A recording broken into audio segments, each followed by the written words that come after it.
आणि निवडणूक हरलो हा विषय नंतरचा, पण सगळ्यांनी आपलं कष्ट केलं, त्यांची जेवढी ताकद होती सगळ्यांनी माझ्या पाठीशी उभी केली. आणि एखादा पक्ष सोडताना मनात दुःख होतं हे प्रश्नच नाही, शेवटी आपण माणूस आहे. आणि अशा वेळेला कार्यकर्ते बी बऱ्याच दिवसापासून काय ऐकत नव्हते आणि मतदारांची बी चर्चा केली की त्यांचं म्हणणं असं होतं की आमच्या आता कामं कोण करणार. आणि लोकशाहीमध्ये सत्ता असल्याशिवाय सर्वसामान्यांना आपण न्याय देऊ शकत नाही किंवा त्यांना काम करू शकत नाही. मग अशा वेळेला मधल्या 2-3 वेळा मी माननीय एकनाथ शिंदे साहेबांना कामानिमित्त भेटलो होतो. आमचे मित्र उदय सामंत यांच्याशी मी बोलत होतो, पण त्यांनी वारंवार म्हणले की एकदा तुम्ही आमच्यावर काम करा. आणि मग तसंच मी मधल्या काळामध्ये पेपरला बी बातमी आली होती, तुमच्याकडे बी चॅनलला की दंगेकर शिवसेनेच्या वाटेवर, आणि मग बराच त्याच्यावर डोक्यावरून पाणी गेलं. मग कार्यकर्ते बाकीचा परिचय असलेला मी ज्या भागामध्ये वर्षानुवर्ष काम करतोय तिथल्या नागरिकांचं मी चर्चा केल्यानंतर असं लक्षात आलं की तुम्हाला काम तर करावं लागेल, पण सत्ता असल्याशिवाय कुठली कामं होत नाहीत. आणि एकनाथ शिंदे साहेबांनी बी म्हणजे मी काँग्रेसचा जरी आमदार होतो तर त्या काळामध्ये मग शिक्षण मंडळाची भरती असेल, घाण भत्त्याचा विषय असेल, त्या कामामध्ये त्यांनी आम्हाला सहकार्य केलं, मदत केली. आणि मग असं लक्षात आलं की आता आपण ज्यांचा चेहरा लोकांमध्ये सर्वसामान्यांमध्ये पोचलेला आहे, मग त्यांच्यावर काम करायला काय हरकत नाही असं मनाची मानसिकता झाली. आणि आज मी माझा निर्णय सर्व कार्यकर्त्यांचा आणि सगळ्यांच्या मतदारांचा बी निर्णय घेतला की आपण शिंदे साहेबांवर काम करावं. आणि आज त्यांची माझी संध्याकाळी 7 वाजता भेट होईल आणि भेटेअंती मग आम्ही त्यांच्याशी बोलून जो काही निर्णय घ्यायचा तो आज आम्ही घेणार. शब्द काय दिलाय तुम्हाला एकनाथ शिंदेकडून, काय तुम्हाला संधी देण्यात येणार आहे, कुठे नेमका राजकीय भविष्यासाठी तुम्ही काय मागणी केली होती? आता वर्तमानपत्रामध्ये किंवा चॅनलमध्ये कोणी बातम्या केल्या की मी विधान परिषद मागितली, विधानसभा मागितली, म्हाडा मागितला, असं मी त्यांना काय मागितलेलं नाही आहे. पहिली गोष्ट की तुम्हाला हे डोक्यात राहू द्या की मी जरी कुठल्या पक्षात असलो तर माझ्याकडे पहिला माझं मानवता धर्म माझ्याकडे प्रत्येक येणारा माणूस हा नेहमी म्हणतो की तो परमेश्वर आहे आणि त्याची सेवा करणं जात पात न मानणारा मी कार्यकर्ता आहे. जरी मी शिवसेनेत आज माझा संपर्क होणार आहे आणि संध्याकाळी एकनाथ शिंदे साहेबांशी बोलणार आहे, जो काय निर्णय होईल तो संध्याकाळी होईल, पण मी आज त्यांना संध्याकाळी 7 वाजता जाऊन भेटणार आहे. आणि भेटल्यानंतर शेवटी मानवतावाद हा माझ्या मनामध्ये किंवा हृदयामध्ये ठासून भरला आहे. मी कधी जातपात मानणारा कार्यकर्ता नाही, पण सत्तेच्या बाजूने काम करावं असं कार्यकर्त्यांची इच्छा आहे, त्यांचं मन आहे, त्यांचं मत आहे. आणि मग त्या कार्यकर्त्यांचा मतदारांचा आदर करून मी आज शिंदे साहेबांशी बोलणार आहे आणि 7 वाजता त्यांचा माझा काय निर्णय होईल तो तुम्हाला समजेलच.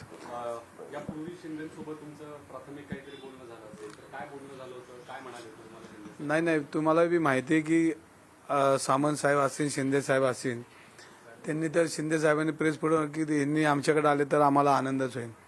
आणि मी तशी काय त्यांच्याकडे मला काय मिळावं अशी काय माझी बाजू मांडली नाही किंवा मला काय मागितलं बी नाही. पण आज मी संध्याकाळी त्यांच्याशी बोलणार आहे, भेटणार आहे आणि जो काय निर्णय होणार आहे तो संध्याकाळी होणार आहे. काँग्रेस सोडण्याचं कारण नेमकं काय? काँग्रेसमध्ये जी मरगळ आलेली पाहायला मिळते, उत्साह कार्यकर्त्यांमध्ये नाहीये, या कारणांमुळे तुम्ही काँग्रेस सोडताय. आणखी मध्यंतरी फक्त तुम्हीच एकटे सक्रिय काँग्रेसमध्ये असायचं, आंदोलनं करायचा. मात्र काँग्रेसचे जे शहराध्यक्ष असतील किंवा इतर प्रमुख पदाधिकारी आहेत ते कुठेही रस्त्यावर दिसायचे नाही.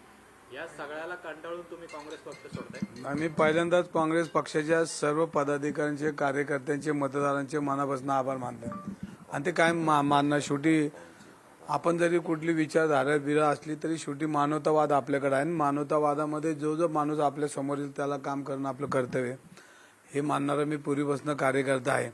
आणि काँग्रेस पक्षाचे तर मी सगळ्यांचेच आभार मानून, कारण माझ्यासारख्या कार्यकर्त्याला त्यांनी विधान परिषद, लोकसभा अशी उमेदवारी दिली. आणि काम शेवटी जनता ठरवते कोणाला निवडून द्यायचं आणि कोणाला नाही. कार्यकर्ते अत्यंत उत्साही आहेत, अत्यंत काम करणारे आहेत, अत्यंत प्रेमळ आहेत आणि सगळेच पक्षाचे सगळेच पदाधिकारी चांगल्या पद्धतीने माझ्या पाठीशी उभे राहिले. मी कधी दोष कोणाला दिला नाही. पहिल्यांदा माझी निवडणुकीत दोनदाही पराभव झाला, तरी तुम्ही बघितलं असेल मी कोणाला कधी दोष देत नाही देणार काँग्रेस सोडण्याचं कारण नेमकं काय? नाही. आता काँग्रेस सोडणं, मी तुम्हाला पहिलं म्हणलं की एखादा पक्ष सोडणं किती कठीण असतं ते आहे माहिती मला. आणि आज तुम्ही आतमध्ये हृदयात गेला तर कळेल की पक्ष सोडणं एवढं सोपं नाही.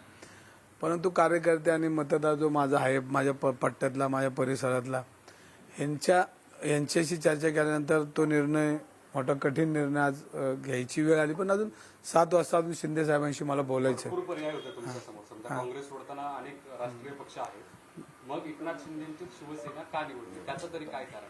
नाही, त्याच्यामध्ये तुम्हाला मी सांगतो की शिंदे साहेबांनी मला 2-3 वेळा फोन केला. उदय सामंत स्वतः मला 2-3 वेळा माझ्याशी बोलले की दंगेकर तुम्ही आमच्याकडं या. आणि शेवटी कुठंतरी मित्रत्वाचं नातं असतं, कधीतरी पूर्वी एकत्र काम केलंय आणि जवळकी साधलेली असते, त्याचा एक भाग म्हणून आपण त्यांच्याकडं बोलवलं. त्यांनी मी आज 7 वाजता, अजून माझा अधिकृत प्रवेश त्यांच्याबरोबर झालेला नाही, पण त्यांनी बोलवलं. मी 7 वाजता भेटणार आहे आणि भेटल्यानंतर आमच्या चर्चेच्या अंतीनंतर आम्हाला काय निर्णय घ्यायचा. काँग्रेसने तुम्हाला ऑफर पण दिल्या होत्या, शहराध्यक्ष दिले होते किंवा इतरही दिल्या होत्या, असं काय? मी काँग्रेस पक्षाचे मनापासून आभार मानलेत, कारण काँग्रेस पक्षाने मला प्रेम दिले. बरं, आता तुम्ही शिवसेनेमध्ये प्रवेश करणार आहे, पण गेल्या काही महिन्याभरापासून तुमच्या चर्चा या सगळ्या सुरू होत्या. या दरम्यानच्या काळामध्ये काँग्रेसकडून तुमच्याशी संपर्क साधला नाही का? तुमची जी नाराजी असेल किंवा तुमचं जे काही म्हणणं असेल ते ऐकून घेतलं नाही का काँग्रेस? नाही, माझी कधीच काँग्रेस पक्षावर नाराजी नाही, आजही नाही, उद्या बी नाही, परवा बी काँग्रेस पक्षावर नाराजी नसणार आहे.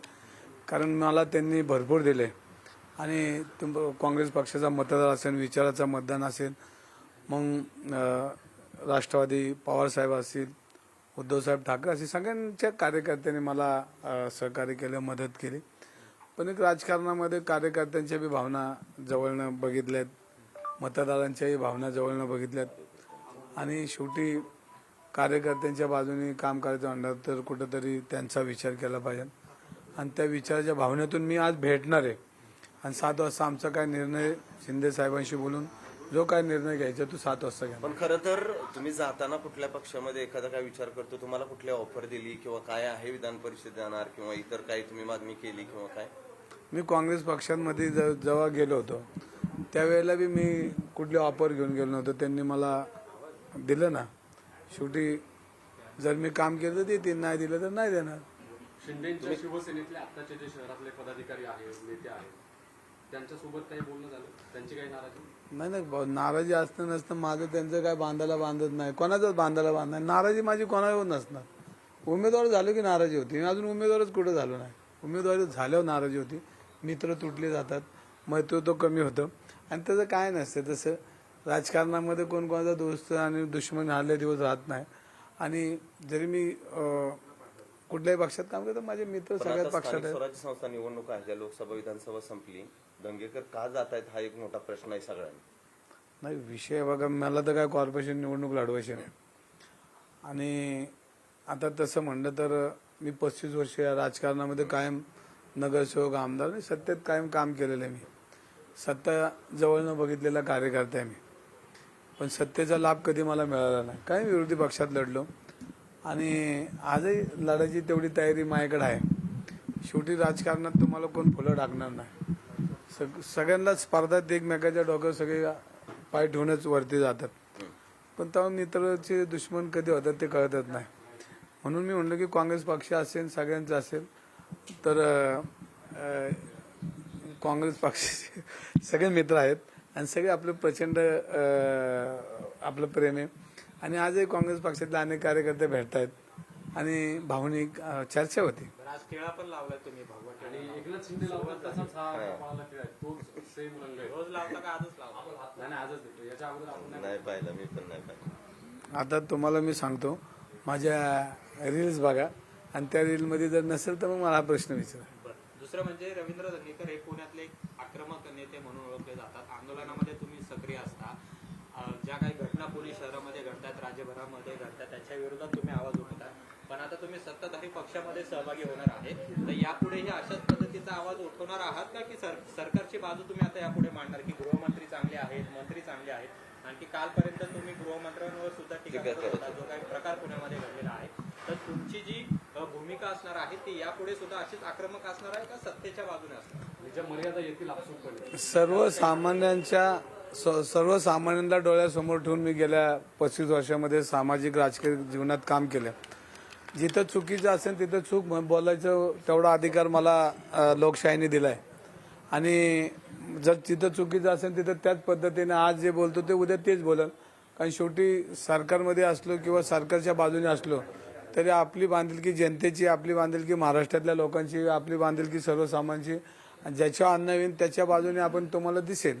आणि मी राजकारणात कुठल्याही पक्षात असलो तरी शेवटी आपली बांधिलकी समाजाची आणि जनतेची. एक 1-2 करून घ्या. रवींद्र धंगेकर काँग्रेसला एक मोठा धक्का म्हणावा लागेल. रवींद्र धंगेकर यांनी काँग्रेसला सोडचिठ्ठी दिलेली आहे आणि एकनाथ शिंदे किंवा उदय सामंत यांच्याशी माझा संपर्क आहे. कदाचित आज संध्याकाळी 7 वाजता शिंदेंची भेट घेतल्यानंतर शिवसेनेमध्ये पक्षप्रवेशासंदर्भात आता धंगेकरांनी स्वतः माहिती दिलेली आहे.